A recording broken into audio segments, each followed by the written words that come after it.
The Genesis narrative opens with a society fully consumed by violence. It establishes the ancient pre-flood world as a civilization in total moral collapse. The text specifies the exact depth of this corruption. Genesis 6, verse 5 states that every single intention of the thoughts of the human heart was only evil continually. God's response to this depravity is the profound, heart-wrenching grief of a creator looking at a ruined masterpiece. A perfectly just God cannot simply ignore absolute evil. To be good, he must eliminate corruption, necessitating a global judgment on the violence ravaging the earth. If true justice demands the total elimination of this corruption, is there any mechanism left for humanity's survival? Because justice requires the complete removal of deep-rooted evil, the impending flood is an absolute necessity. This sets the stage for an urgent, desperate need for divine grace. The narrative zooms in from the macro tragedy of humanity to a single family line. One man, Noah, emerges as the pivotal exception to the surrounding darkness. The story pivots on a single word in Genesis chapter 6, verse 8. But Noah found favor in the eyes of the Lord, an intervention of unmerited grace provided to a man living in a world under judgment.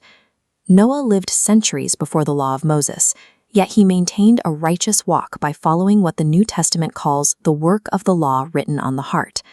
His conscience acted as a witness, allowing him to navigate a corrupt culture by doing what the law requires by nature. The book of Hebrews clarifies that this righteousness was activated by his faith. Noah received a warning about a cataclysmic global event he had never seen, and in reverent fear, he chose to believe God over the reality directly in front of his eyes. God's character is generous. Even in the face of judgment, he actively seeks out and spares those who walk with him in the darkness. God provides Noah with a highly specific, tangible solution.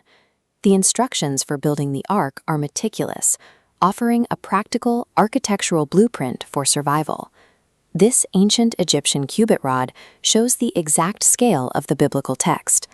The ark is immense, 300 cubits long, 50 wide, 30 high.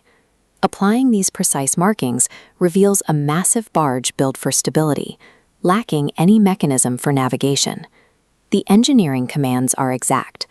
Noah is to use gopher wood, divide the space into distinct internal rooms, and seal the structure inside and out with pitch to guarantee it remains watertight against the judgment waters. God also details the logistics for the future. Noah is instructed to bring pairs of every animal, taking an additional 7 pairs of clean animals, specifically designated for future sustenance and sacrifice.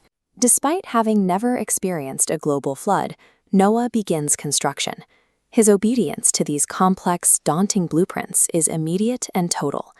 Every dimension and command of this vessel reflects God's careful, intentional design in engineering salvation for his people.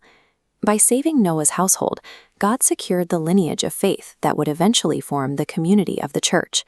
The preservation of this one family was the preservation of God's future people. When looking back at the scale of the flood, it is common to question the fairness of such destruction, but human eyes judge in error, often missing the depth of the corruption being removed.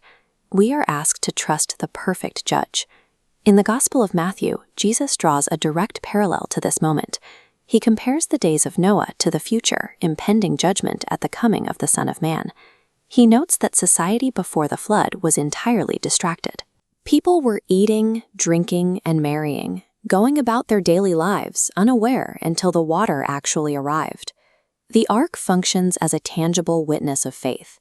Its presence condemned a violent world that refused to change, while its walls offered absolute refuge to the few who entered.